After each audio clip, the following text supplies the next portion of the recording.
अस्सलाम वालेकुम, मैं हूं आपका होस्ट शायर रज़ान और आज हम बात करेंगे फिर इलाकाई सहाफ़ी पर और हम बात करेंगे इलाकाई सहाफ़त पे बात करेंगे हम आज अपने दोस्त उमर शफीक साहब जो ग्रुप लीडर है चक जुमरा के प्रेस क्लब के, और उनसे बात करेंगे। बहुत देर से वर्षात रात से जो है वो सहाफ़त की खिदमत सहाफ़ती खिदमत जो है वो सारे अंजाम दे रहे हैं। आज हम हमारे पास स्टूडियो में तशरीफ़ फरमाए हमारे साथ मौजूद है। यहाँ पे हम उनसे बात करेंगे आज उमर शफीक से, पूछेंगे कि उमर साहब आप अपनी जो है सहाफ़त है एक छोटे से कस्बे में जो है वो किस तरह से सर अंजाम दे रहे हैं और किस तरह से आपको जो है ये सहाफ़ती खिदमत का शौक़ पड़ा।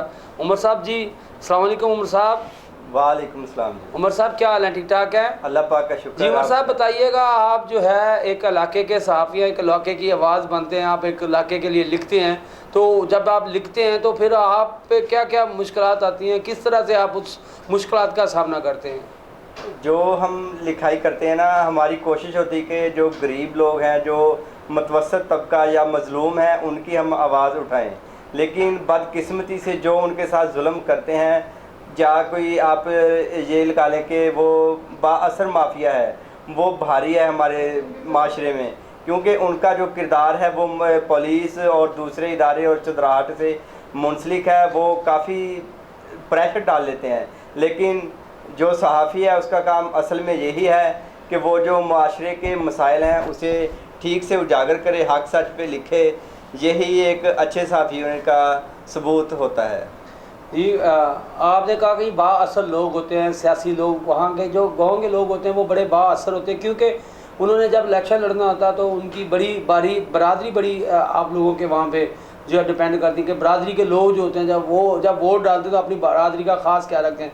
जब आप किसी सियासी पार्टी के बारे में लिखते हैं, जब आप किसी सियासी रहनुमा के बारे में लिखते हैं, उसके बारे में जब आप उनका किरदार जो है आप उसके अगेंस्ट लिखते हैं, तो फिर आप पर किस तरह का आपको आपको किन किन मुश्किलात का जो है वो सामना करना पड़ता है? वो सर ऐसे है कि जो इलाके के सियासी ख़ानदान होते हैं ना, वो कोशिश करते हैं कि दूसरा जो रिपोर्टर है उसको उसके रिश्तेदारों से या कोई उसके दोस्तों से या कोई ऐसे लोग जिनसे उसके अच्छे रिलेशन हो, वो उनको बोलकर उनसे गठ जोड़ का मुतालबा करते हैं। बाज़ औक़ात वो धमकियां भी लगाते हैं कि हम यूं कर देंगे आपको। बाज़ औक़ात जो दूसरा मुकदमात होते हैं उनमें भी फंसा देते हैं जानबूझकर, अपना सोर्स इस्तेमाल करते हुए कि इसे अपना हक लिखने से हम रोकें।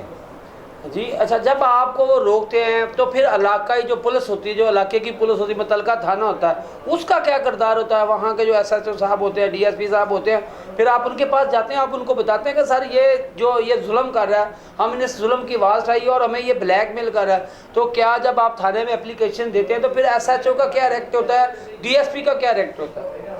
बदकिस्मती से जो पुलिस है ना, वो तो हमारे मुल्क की पुलिस ऐसे बन गए है, उसने ये नहीं सोचना कि वो मेरिट पे फैसले करे या जिसको हक देना है उसे हक पहुंचाए। वो कम होंगे जो हैं इस बेस पे काम करते हैं, लेकिन ज़्यादातर जो है ना वो माफिया का सरबराही करते हैं।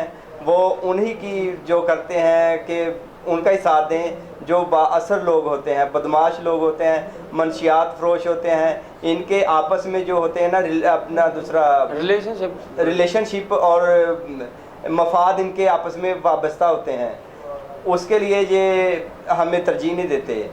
ठीक है उमर साहब, आपने बड़ी अच्छी बात की कि जब बदमाश लोग, जब बदमाश गुंडा और जो लोग होते हैं वहाँ पे गांव में जो होती है वही यही चीज़ें होती है, चुदाहट जो होती है, उनकी लड़ाई चुदाहट की होती है। तो बादशाह लोग वही होते हैं जिनके पुलिस के साथ आला तल्लुकात होते हैं। और बिल्कुल आपने ये बात बिल्कुल ठीक की कि जब आप मुतलका थाने के बारे में लिखते हैं, अगर आप उनकी खुश आमद में लिखते हैं, आप उनके हक़ में लिखते हैं, तो फिर तो मेरा ख्याल है एसएचओ साहब आपको बड़ा प्रोटोकॉल देते होंगे। जी ऐसे ही है। फिर वो लेकिन जब माल की और रकम की बात आएगी ना, वो उनकी जेब गर्म होती हो, फिर वो किसी को नहीं देखते, बस पैसा ही देखते हैं।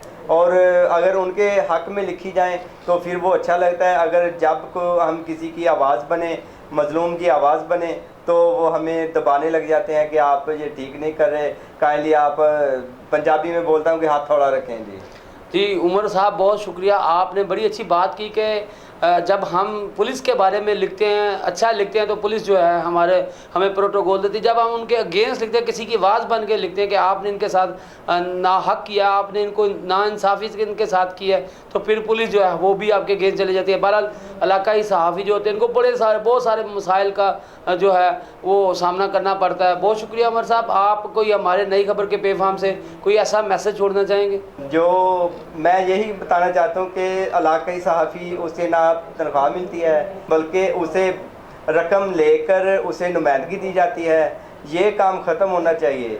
अगर ये काम ख़त्म ना हुआ तो सहाफ़त और बदनाम होगी और सहाफ़ी जो दूसरा हाथ साथी सहाफ़ी हैं उनमें इजाफ़ा होगा। असल सहाफ़ी आपको नहीं मिलेंगे फिर। जी उमर साहब, बहुत शुक्रिया, हम इस पर इंशाल्लाह गौर करेंगे। बहरहाल हम अपना बिल लेते हैं सहाफ़ी से, जब आपने उसकी ख़बर उसको जब आपने बैकअप देना होता है तो फिर अदारे का भी हक़ है कि जब आपको पेपर भेज रहे होते हैं, जब आपको हर चीज़ आपको मुहैया की जा रही है, अगर आप अदारे के साथ मुखलस हैं, अदारे का बिल दे रहे हैं, तो अदारे ने सिक्योरिटी के बिना पर जो आपसे पैसे लेने होते हैं, क्योंकि ये अदारे का हक़ है, ये रूल भी है और रूल भी हमारा यही कहता है। बहरहाल फिर भी हम कोशिश करेंगे, हाँ जो आपकी बात मानने की है कि अगर हम किसी को सहाफ़ी रखते हैं, अगर किसी से सिक्योरिटी लेते हैं, सबसे पहले हम इस चीज़ को जांचें कि क्या ये किसी गैर कानूनी काम में मुलव्वस तो नहीं है। बहरहाल ये आपका बिल्कुल कहना ठीक है कि जो है कोई ऐसा सहाफ़ी हो जो किसी गैर कानूनी काम में मुलव्वस ना हो, हम उसको नुमाइंदगी ना दें। ये आपका बिल्कुल आपका ये जायज़ मुतालबा है और इंशाल्लाह हम कोशिश भी करेंगे और इंशाल्लाह कोशिश नहीं बल्कि इसको हमने अज़म कर लिया है कि अल्लाह के हुक्म से हम ऐसा कोई सहाफ़ी नहीं रखेंगे जो किसी गैर काम में मुलव्वस होगा। बहुत शुक्रिया उमर साहब, आप ग्रुप लीडर भी हैं जुमरा प्रेस क्लब के, और आपका बहुत शुक्रिया, आज आप नई खबर के मेहमान बने, हमारे ऑफिस में आए। और इसी के साथ फिर मुझे दीजिए इजाज़त, अल्लाह ने के बाद।